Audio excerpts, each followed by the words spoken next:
আচ্ছা, আমরা এখন সিএসএস এর অ্যানিমেশন দেখব। সাপোজ আমাদের এখানে যেটা আমরা এটা বাদ দিয়ে আগে আমরা সাপোজ একটা বক্সই নিলাম। বক্সটাকে আমরা একটু যদি ডিজাইন করি, সাপোজ উইথ ছোট ছোট করি তাহলে ভালো বুঝতে পারবে। উইথ হাইট দিলাম, আর একটা ব্যাকগ্রাউন্ড কালার দিতে পারি, রেডি দিলাম।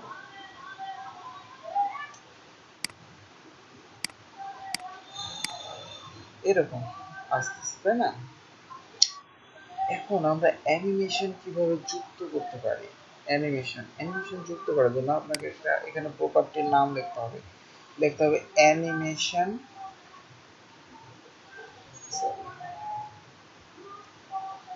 Animation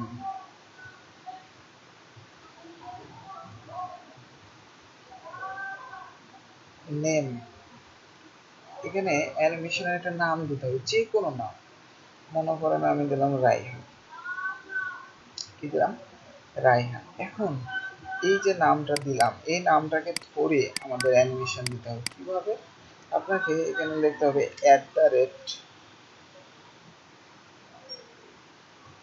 @keyframes।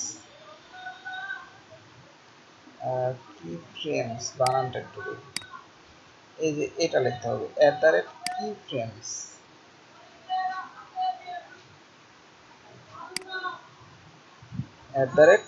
@keyframes বানানটা হবে এরকম। দেওয়ার পরে আপনাকে যে নামটাতে অ্যানিমেশনটা লিখছেন সেই নামটা আপনাকে দিতে হবে। আমি সাপোজ রায়হান দিছি নেমে, কিন্তু আপনি যা নেম দেবেন সেটাই কিন্তু সে নিবে। ঠিক আছে, সেটাই সে নিবে। এখন এর মধ্যে আমরা সাপোজ দুইটা প্রপার্টি ইউজ করব আপাতত বোঝানোর জন্য। একটা হচ্ছে ফ্রম আর আরেকটা হচ্ছে টু। সাপোজ দুইটা। এখন ফর্মের মধ্যে আপনি বললেন যে ব্যাকগ্রাউন্ড কালার হবে ইয়েলো, আর টু এর মধ্যে আপনি বললেন ব্যাকগ্রাউন্ড কালার হবে ব্লু। এইবার যদি আপনি রিলোড দেন,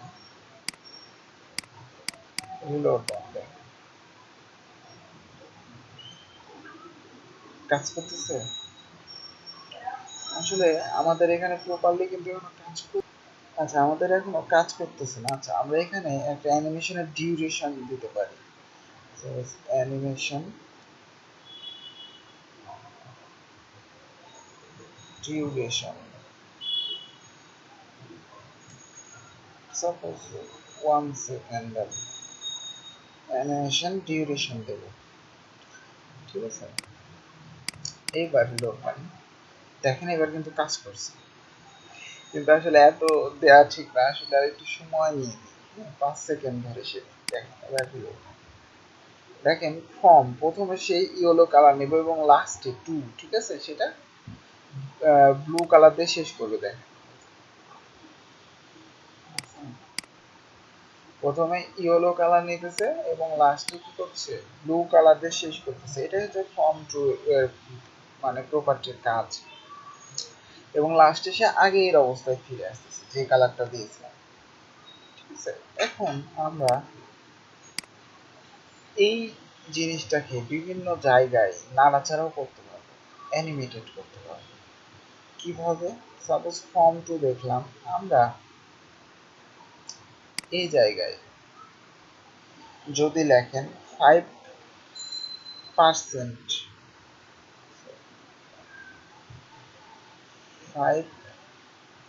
5%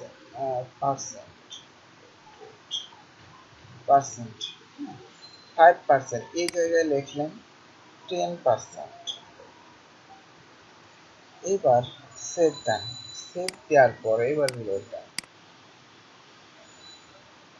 সে কি এখনো নাড়াচাড়া করতে পারতেছে? নাড়াচাড়া হচ্ছে না, কারণ আমরা জাস্ট এখানে এটা চেঞ্জ করছি, কিন্তু নাড়াচাড়া হবে কিসের মাধ্যমে সেটা কিন্তু বলিনি। আচ্ছা আমরা এখনো বলিনি, সাপোজ আমি যদি বলি যে সে লেফট থেকে 10 পিক্সেল এবং রাইট টপ থেকে, সাপোজ টপ থেকে 20 pixel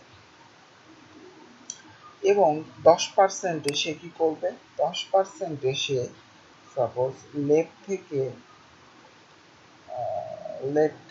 say 5 pixel and top থেকে সে 25 পিক্সেল যা আসা করবে। আমি সাপোজ এটা বলতে পারি, হ্যাঁ লেফট থেকে এত, রাইট থেকে এত। এখন যদি আমি রিলোড দিই, দেখেন তাও কিন্তু সে যাইতে আসতে পারছে না। এখন যাইতে আসতে পারতেছে, যাইতে আসতে পারছে না। আচ্ছা আমরা সাপোজ দেখেন 0%, 25%, 50% এবার ভাগ করে দিতে পারি ইচ্ছা মতো। হ্যাঁ ব্যাকগ্রাউন্ড কালার দিতে পারে, লেফট দিতে পারে, টপ সে 0% এত থাকবে, 25% এত থাকবে, 50% এত থাকবে, এভাবে দিতে পারে।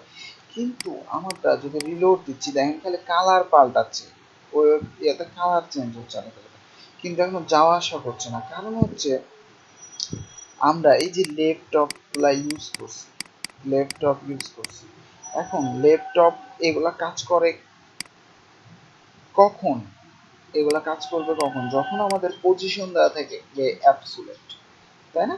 তো আমরা যদি এই জায়গায় পজিশনই না সেট করি তাহলে সে জায়গায় আসতে পারবে, মানে লেফট টপ কাজ করবে? শুধু আমি বলছি যে পজিশন যখন আপনি সেট করবেন তখন লেফট টপ এগুলা কাজ করবে, রাইট বটম। এইবার দেখেন যখন আমি পজিশন অ্যাবসুলেট দিলাম, এবার রিলোড দেন,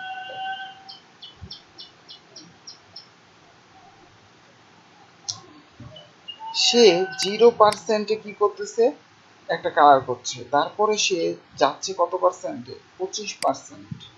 হ্যাঁ দেখেন আমি ভাগ ভাগ করছি জাস্ট, 0%-এ ব্যাকগ্রাউন্ড কালার রেড, লেফট থেকে 0, টপ থেকে 0 হচ্ছে। 25%-এ ব্যাকগ্রাউন্ড কালার ইয়েলো, লেফট থেকে 200 পিক্সেল, টপ থেকে 0 পিক্সেল। দেখেন এই যে এটা ইয়েলো, টপ থেকে 0। আমি যদি লেফট থেকে আরো বড় করতে চাই, 300 পিক্সেল, টপ থেকে 200 পিক্সেল বা 20 পিক্সেল, এটাই দিতে চাই। দেখেন ইয়েলো কালারের সমান, এই যে দেখেন টপ থেকেও নিছে, সে লেফট থেকেও নিছে। তো আমি ইচ্ছা মতো সে একটা জায়গাকে মানে যে কোনো জায়গায় দিতে পারি। এগুলোর মাধ্যমে তো আপনি জানেন যে কিভাবে কাজ করে, তাই না?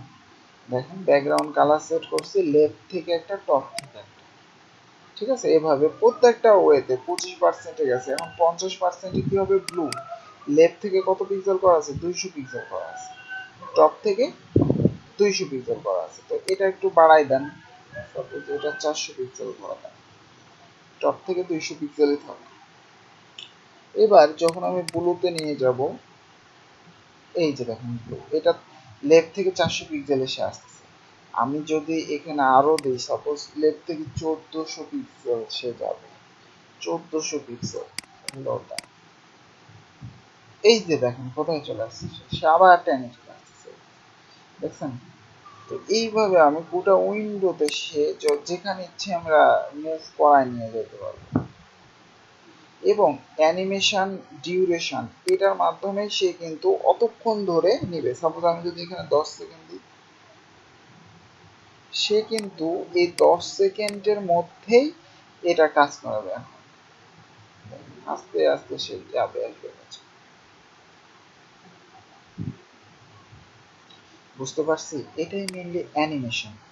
আপনি এখানে 0%, 25%, আপনি 10% দিয়েও কাজ করাতে পারবেন। 10% মানে আমাদের উইন্ডোটার এটা হচ্ছে 0, 10% মানে এখানে এখানে আসলে কি কাজ করবে, মানে এরকম সে ভাগ করে নেবে। এই যে দেখুন 10% এখানে, হ্যাঁ এভাবে সে ভাগ করে নেবে, দিয়ে সে কাজ করাবে দুটো উইন্ডোকে। আপনি কত পার্সেন্ট নিয়ে যেতে চাচ্ছেন। তো আমার মনে হলো যে এগুলা দেখলে পরবর্তী জিনিসগুলো আমি আরো বুঝতে পারবেন। আর বেশি কিছু নাই। অ্যানিমেশন ডিলে, এটার কাজ তো এর আগেও আমি দেখালাম। সাপোজ ডিলে বলতে কি বুঝে, কয় সেকেন্ড পর শুরু হবে। হ্যাঁ আমি যদি এখানে অ্যানিমেশন ডিলে দিয়ে দিই, এখন জাস্ট এখানে কি করতেছিল, তাড়াতাড়ি শুরু হচ্ছিল, এখন 2 সেকেন্ড পর শুরু হবে। এই যে 2 সেকেন্ড থেমে সে শুরু হচ্ছে। এভাবে আমরা ডিলেও দিয়ে দিতে পারি, দিয়ে কাজ করাতে পারি। ঠিক আছে, আচ্ছা তারপরে আর দেখি যে কিছু আছে কিনা।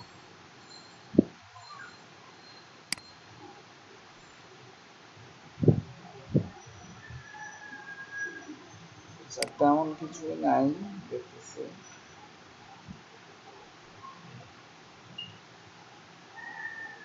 এগুলো আমি পারবে না। অল্টারনেট অ্যানিমেশন ডিরেকশন, হ্যাঁ অল্টারনেট মানে যাবে আসবে, রিভেঞ্জ ঘুরবে, এগুলা জিনিসগুলা জাস্ট অ্যানিমেশন ইয়ার কাজ।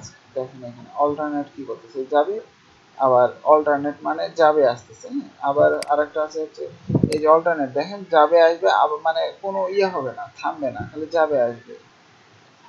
আমরা যে একটা ইয়ে করতেছি মানে দেখেন সে 3 বার যাবে আসবে, একবার, দুবার, 3 বার।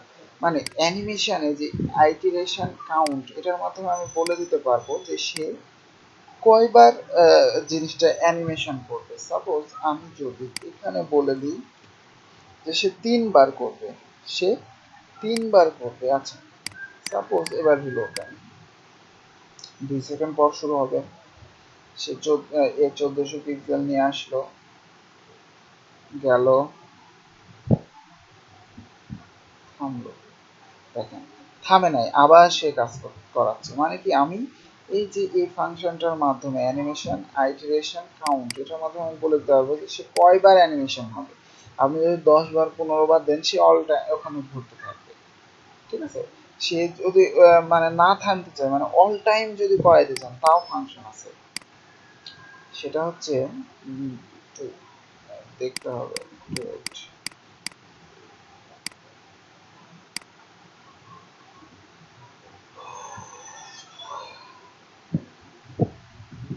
এই যে ইনফিনিটি, আপনি যদি ইউজ করেন ইনফিনিটি, কাউন্টের জায়গায় যদি ইউজ করেন ইনফিনিটি, তাহলে সে কোনো কাউন্টেরই দরকার নেই, সে অল টাইম কি করবে, ঘোরাফেরা করবে। হ্যাঁ, সে আর কোনো কাউন্টের দিকে দেখবে না, সে অল টাইম ঘুরবে। আচ্ছা আমরা একটু সেকেন্ডগুলো ফাস্ট করি, তাহলে ভালো বুঝতে পারবো। এই যে এখানে 10 সেকেন্ড করছে, এখানে 1 সেকেন্ড করেন, আর ডিলে দেওয়ার দরকার নেই, তাড়াতাড়ি শুরু হয়, তাহলে ভালো দেখতে পারবেন। সে অটোমেটিক্যালি যাবে আসবে, কোনো থামাথামির তার সিন নাই। মজার জিনিস। এভাবে আমি এখানে 1400 দিছি, আপনারা যদি আরেকটু কমায় দেন তাহলে ভালো লাগবে, মেনলি 400 দেন, দেখতে ভালো লাগবে। মানে এটা তো বোঝানোর জন্য যে আপনি যে কোনো প্রান্তে নিয়ে যেতে পারবেন।